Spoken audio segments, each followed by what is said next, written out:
we had an evening where we had Willie Nelson and Chris Christopherson in the building, and Chris was giving an award to Willie in his it's the first ever Chris Christopherson award that the Songwriters Association did, and he was presenting it to Willie, and they played together on the stage. So that was amazing. That'll do it, yeah. Yeah, as you can imagine. But the backstory is even better, because I was there, doing whatever, media, whatever. And Willie's road manager came up to me and he's like, Willie wants to see you on the bus. Can you come with me? I'm like, oh, sure, of course, twist my arm. So I go to the bus, and Willie's sitting at the table in like a sleeveless undershirt with a bowl of checks in front of him. And is this like, is my story going to be verbatim, or can you edit this out? I can come Willie, we all know Willie and what he does. So he's sitting there with his cereal, and he looks at me and he says, Erika, why am I here? And I was just like, wow, is that existential or is that real? And I'm like, well, you're getting an award from Chris Christopherson. He's like, oh, I thought I was giving Chris an award. I mean, that was priceless right there. But then afterwards, I got to go and hang out on the bus and listen to Chris and Willie tell stories, which I cannot remember one story. It was so like a pinch me kind of thing. Like I'm sitting here with Willie Nelson and Chris Christopherson listening to them tell their stories of when they were young. And wow, that was something. So it's a little bit more than just the performance or elevated by that entire experience. And in many ways, that's what the Bluebird encourages, because we don't have a green room. People, I mean, obviously Willie brought his bus, but people are very casual. Vince Gill will walk in the back door in a hoodie and play guitar backing up Don Schlitz so innocuously that you don't even realize it's Vince Gill until you do a double take and hear the guitar and maybe his voice, So there's that kind of element of nonchalance in a way that sort of goes through what we do. Yeah, cool. So over the time you've been at the Bluebirds, you must have seen a ton of great artists. Has it become harder for you to be wowed by someone? And if so, what ingredients are you looking for? I would say the moments like you're talking about happen with a lot of the up and coming writers, for sure. And we get to hear not only open mic, which is typically more, first try kind of people, but not always. And then our auditions and our Sunday writers' night, and then maybe some of our early shows where people will bring in people. And I would say there are often moments like that where you just stop in your tracks. I'll be, up front, and I'll be like, wow, who is that? What's happening? Is this person signed? What's going on? And oftentimes, like our auditions. So we audition 70 people on a Sunday morning. Everybody plays a minute and a half of a song. We do that 4 times a year. And those are people who are looking to get a start often and have not played the Bluebird before, except maybe an open mic. But this is, their chance to get a sanctioned slot. And sometimes you'd just be completely blown away from somebody who's maybe just moved to town. Maybe they're a Belmont student. But I would say also, it's, and you probably see this too, you can tell when somebody is paying attention, when they are locked in. And I think that's a little bit different than somebody, sometimes we'll take a break in the auditions on a Sunday, and I'll say, so if you have to leave, you're welcome to leave during the break, but I recommend that you stay and pay attention to the other writers. Well, you can tell there are people there that just lock in and they don't walk out. You see some people who are sort of, do their audition and leave, and maybe you heard their song and you're like, man, you need to lock in. But then you see people who have, and those are the people that we always watch. And just like, after the auditions, we'll all look at each other and be like, did you see that guy, with this t-shirt or longer hair or whatever we described? And they're like, that's a guy. That's a guy something's going to happen because that person's not taking it lightly.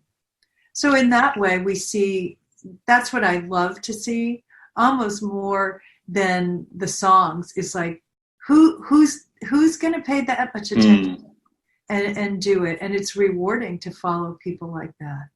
Are you normally right on your hunch as well? I would say that we have a history of being right. I mean, being right is all relative because there's a guy that we followed for a long time, and they call it a 10-year town, and oftentimes it is that. So people kind of go in and out. Maybe they have a publishing deal, they lose it, then all of a sudden something clicks, and we are just like, oh, look, so-and-so got a cut. Now that's a number one. That's somebody we've been watching, and it took a long time, but look how hard they worked. So that's always fun. Perfect. So being, such a prominent place for songwriters, you must have seen the music industry change so much, I assume, in front of your eyes. So I'm assuming at one point you had perhaps A&R in the venue quite regularly, whereas people can be discovered through many different avenues now. So has the Bluebirds role changed in developing songwriters, do you think, in any way? Well, I think to your point, there are more sources for people to reach out to, not just the live performance. And so it changed in that way, yes. But there's nothing like watching somebody in a live performance, especially if you're thinking about developing them as either a writer or an artist. How they are, and particularly I would say in the Bluebird too, because it can be intimidating. People are right up on you. You are, essentially walking into a room full of people and taking your clothes off, that exposed. And I think you can get a good sense of a person, who they are, and maybe their work ethic if you're a publisher and you want to sign them, or how people relate to them, because in our room you can really see if a song is working, if somebody's connecting. And that's what any industry person is looking for, because there's a lot out there. And trying to see where that energy is and where that something very special. And I think you can see that in our room. But to your point too, I always tell people, even in auditions, this is not your only chance. You might not pass this audition, but getting your career off the ground is a very broad situation. And we're a piece of that. And we want to be a piece of that, whether it's even you not passing your audition and going back and working harder. All of those things mean that you're in the race, And so it is different. And I think we still have a viable place in all of that. Perfect. How important is it that you've kept your guns and kept the venue so focused for new songwriters and almost like a workshop sort of community feel?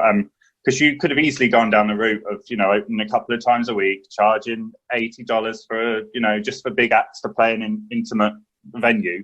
How important was that for you guys? Oh, it's so important. It affects everything that we do as we make decisions. Because I never wanted the Bluebird to just be a performance space. It is like a lab, like you say, and that is really important for a variety of reasons. It creates the energy. It creates a community. It's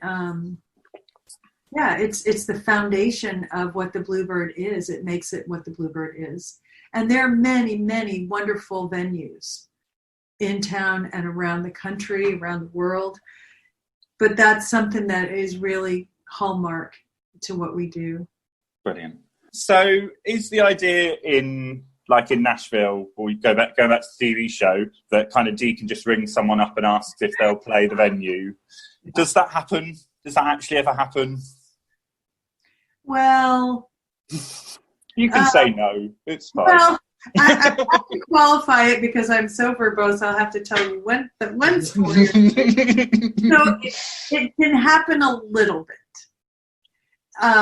For example,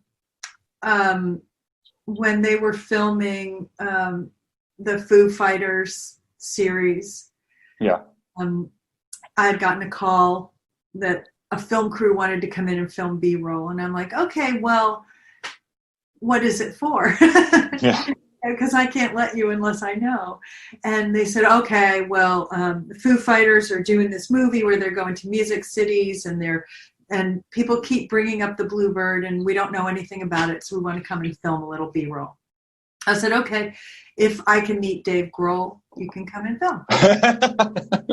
And so they did come and film, and they said, hey, I hear you're coming to the studio. The Foos were at Zach Brown's studio, Southern Ground.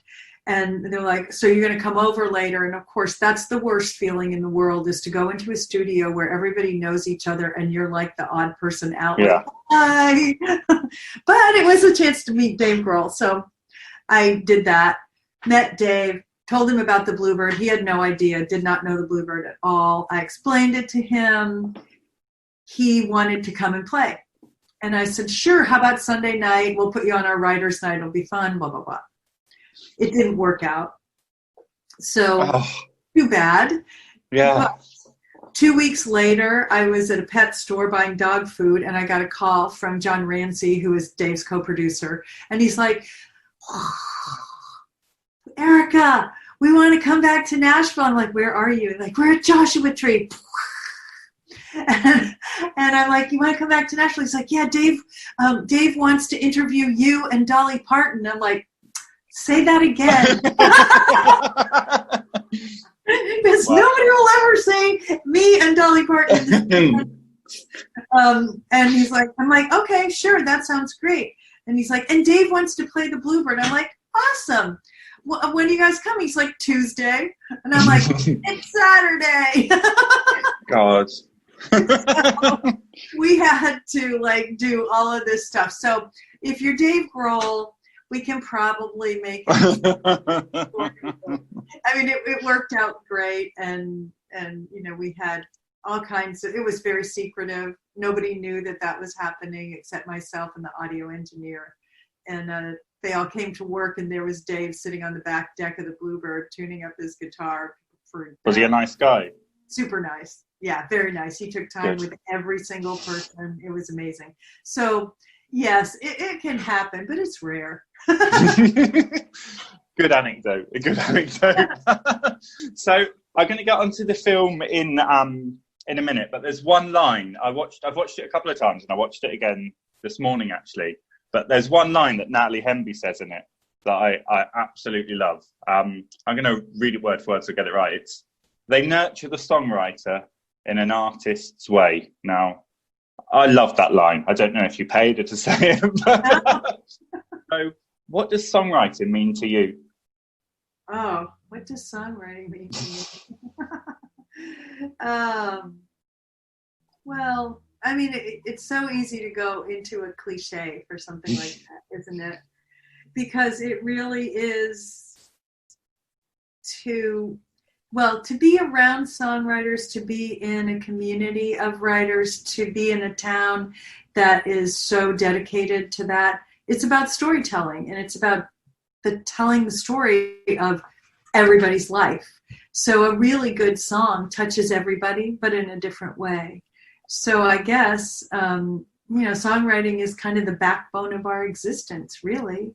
And I always tell people when I'm introducing a show or whatever that if you live in Nashville, you are so lucky to be at the apex of songwriting. Mm-hmm. You not only get to hear amazing songs and music and meet these incredible artists, songwriter artists, apart from performing artists, but you also get to understand how important emotions are to people, because you see them reflect